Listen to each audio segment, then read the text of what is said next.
আসসালামু আলাইকুম বন্ধুরা। নতুন আরো একটি রেসিপি নিয়ে চলে এসেছি। আশা করি রেসিপিটি আপনাদের ভালো লাগবে। দেখুন কত সুন্দর হয়েছে এই রেসিপিটি। তো চলুন কিভাবে এই রেসিপিটি তৈরি করতে হয় তার সম্পূর্ণ প্রস্তুত প্রণালী আপনাদের দেখিয়ে দিচ্ছি। আজ তৈরি করব ইলিশ মাছ ভুনা। এখানে 8টা ইলিশ মাছের পিস নিয়েছি আমি। মাছটার ওজন ছিল 2 কেজি। প্রথমে নুন হলুদ দিয়ে মাছটাকে মেখে নিতে হবে। হাফ চা চামচ হলুদ নিয়েছি।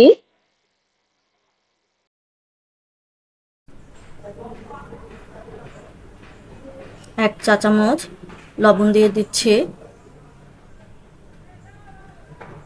মাছটাকে ভালো মতো মাখিয়ে নিতে হবে। এমনভাবে মাখাতে হবে যাতে প্রতিটি পিসে লবণ হলুদ ভালো মতো লাগে।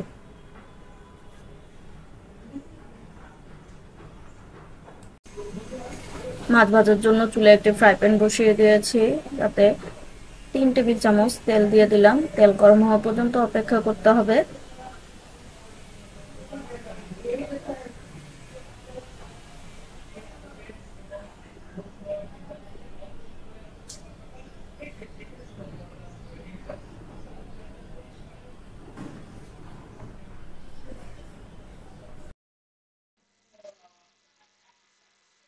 তেলটা গরম হওয়ার পর ইলিশ মাছগুলো দিয়ে দিচ্ছি আমি।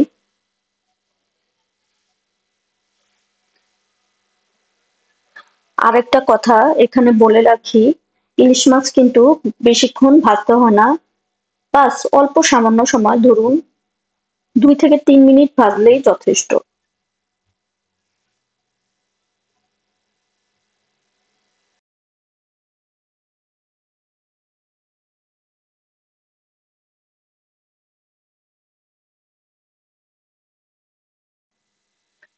মাছটা এক সাইড হওয়ার জন্য অপেক্ষা করতে হবে। এক সাইড হয়ে গেছে, এখন আমি মাছটা উল্টিয়ে দিচ্ছি। দেখুন কতটুকু ভাজা হয়েছে, খুবই অল্প সামান্য।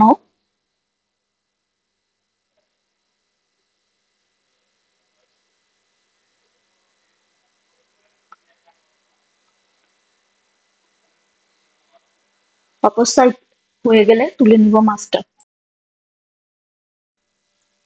মাছ ভাজা হয়ে গেছে, এখন মাছগুলো তুলে নিব আমি।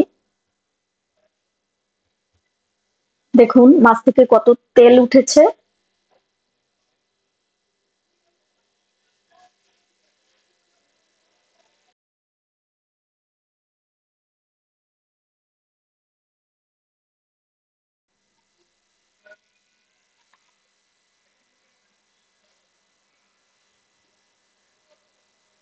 দেখুন মাছটা কত সুন্দর করে ভাজা হয়েছে।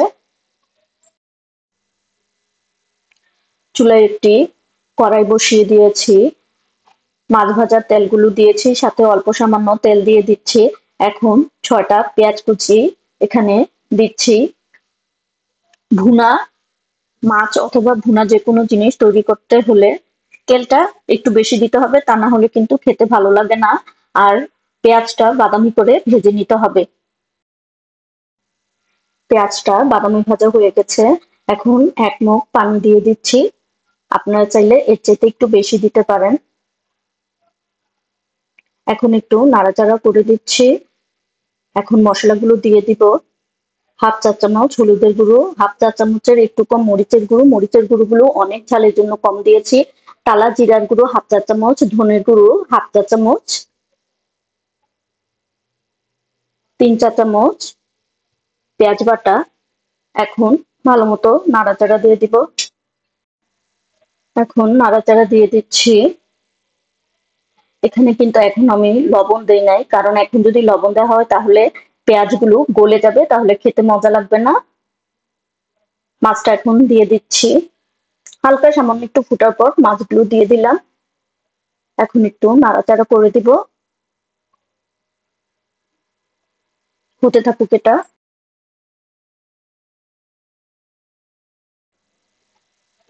হাফ চা চামচের মতো লবণ দিয়ে দিলাম।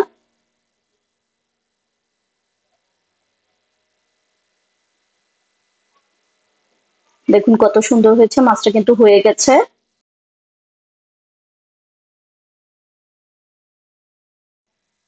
মাছ ভুনাটা হয়ে গেছে। বুঝবেন কিভাবে মাছের উপরে তেল উঠে গেছে, আপনারা একটু লক্ষ্য করুন।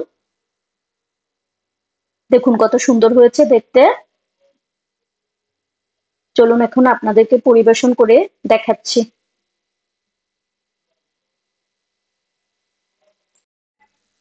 আজ মাছটা আমি সার্ভ করে দেখাচ্ছি একটা বাটির ভিতরে। এই মাছটা আপনারা গরম ভাতের সাথে অথবা পোলাওর সাথে খেতে পারেন, তাহলে খেতে খুবই মজা লাগবে।